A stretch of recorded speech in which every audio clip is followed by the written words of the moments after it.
Assalamu alaikum. This is Dr. Laiba Asgar. Welcome to MIRS. Today the last topic of phases of rehabilitation. It is the last phase है और last topic है phases of rehabilitation के ऊपर। वो क्या है कि chronic stage है, लास्ट स्टेज है, रिटर्न टू फंक्शन फेज़ है। इसमें जो पेशेंट है कि इंफ्रास्ट्रक्चरल एंड फंक्शनल इम्पेयरमेंट्स है वो क्या होंगी, सॉफ्ट टिश्यू एंड और जॉइंट कंट्रक्चर्स मिलेंगे हमें, अडहेजन्स होंगे डेट लिमिट कर रहे होंगे रेंज ऑफ मोशन और जॉइंट प्ले को। इसके अलावा डिक्रीज मसल परफॉर्मेंस होगी, पुअर इंडोरेंस होगी, पुअर न्यूरोमस्कुलर कंट्रोल होगा, डिक्रीज फंक्शनल यूसेज होगा इन्वॉल्व पार्ट का, और फंक्शन नॉर्मल नहीं होगा एक्सपेक्टेड एक्टिविटी के अंदर। तो जिसका ड्यूरेशन है वो greater than 3 weeks to post injury है।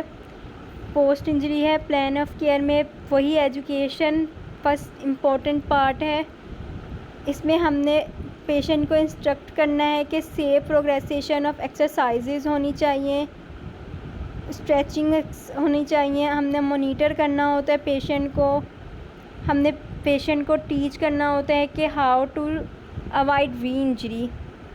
फिर हमने सेफ बॉडी मैकेनिक्स सिर्फ पेशेंट की नहीं हमारी भी सेफ होनी चाहिए ड्यूरिंग एक्सरसाइज। पेशेंट का पोस्चर भी सेम होना चाहिए, हमारा भी सेफ होना चाहिए।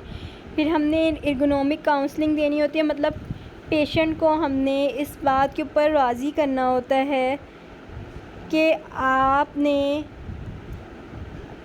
मेडिकली रिलेटेड चीज़ें जो हैं, मेडिकली इक्विप्ड चीज़ें, हेल्थ रिलेटेड चीज़ यूज़ करनी है जो कि आपको बेहतर प्रोवाइड कर सकती है सपोर्ट। इसके अलावा आ जाता है increase soft tissue muscle and joint mobility. इसमें हम स्ट्रेचिंग टेक्निक्स देते हैं स्पेसिफिक टू टाइट टिश्यूज़, जैसे कि हमने बोला इंड्योरेंस को, जैसे कि हमने बोला कंट्रक्चर्स हैं, एडहेजन्स हैं, तो हमने जॉइंट एंड सिलेक्टेड लिगामेंट्स के ऊपर जॉइंट मोबिलाइजेशन मैनिपुलेशन दे देते हैं, ligaments tendon and soft tissue adhesions दे देते हैं, क्रॉस फाइबर मसाज। इसके अलावा हम मसल्स में न्यूरोमस्कुलर इनहिबिशन एक्सरसाइजेज देते हैं, पैसिव स्ट्रेच मसाज एंड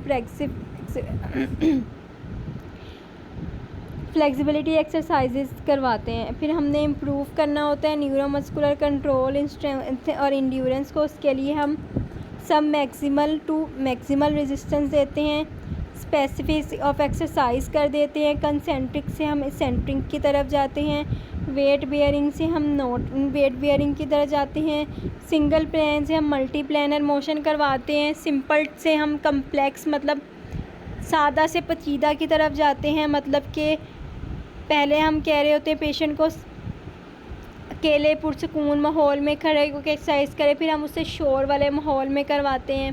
पहले हम उसको कहते हैं कि सीधी सरफेस पे खड़े होकर एक्सरसाइज करें, फिर हम उसको थोड़ी सी ढलवान वाली थोड़ी सी इंक्लाइन सरफेस दे देते हैं एक्सरसाइज करने के लिए। पहले आंखें खोलकर एक्सरसाइज करनी है, अब बंद करके करनी है। ये सब कुछ सिंपल से कम्प्लेक्स की तरफ जाता है।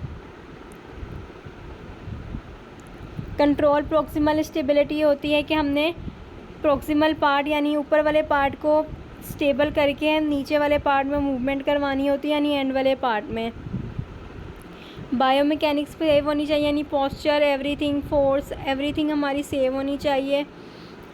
लो रेपिटेशन जो हमने हाई के जाने ये हम फर्स्ट में एक्सप्लेन कर चुकी हूँ उसको। फिर हमारा आ जाता है कार्डियोपल्मोनरी इम्प्रूवमेंट, इंडोरेंस इम्प्रूवमेंट, उसमें हम एरोबिक एक्सरसाइज करवाते हैं।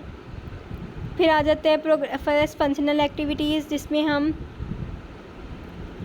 वही सपोर्टिव और असिस्टिव डिवाइसेस हम रेंज ऑफ मोशन की यूज़ करवा सकते हैं। फिर जॉइंट प्ले आए, हम स्ट्रेंथ करवा लेते हैं सपोर्टिंग मसल्स के अंदर। अब हमने जो है ना दो पार्ट्स को इकट्ठा स्ट्रेन करना होता है ताकि प्रोटेक्शन भी हो और अनप्रोटेक्टेड वेरिएबल की तरफ लेके जाएं हम प्रोटेक्शन से। फिर हमारी continue progression strengthening exercise advance training करवानी होती है, हमारी कंटिन्यू जाती हैं कि until the muscles are strong and enough हो जाते हैं कि unable to complete the demands of functional activities. कि हमने इस हद तक प्रोग्रेसेशन करवानी होती है, इतने स्ट्रॉन्ग और मजबूत करना होता है एक्सरसाइज के थ्रू के पेशेंट फंक्शनल डिमांड्स के लिए जितनी फोर्स, जितनी वैल्यू, एनर्जी सब कुछ चाहिए का होता है उन्हें मिले।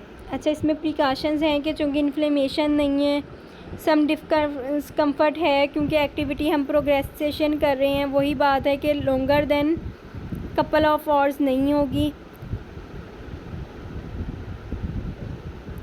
लेकिन हाँ, कुछ साइंस हैं जो कि इंडिकेट करते हैं कि हम वक्त से पहले ही प्रोग्रेस कर गए हैं नए लेवल के ऊपर, या फिर हमने ज़्यादा एक्सरसाइज कर ली है। वही है कि जॉइंट स्वेलिंग जो कि बिल्कुल ख़त्म हो जाती है इस फेज़ के अंदर वो मिलेगी, पेन जो कि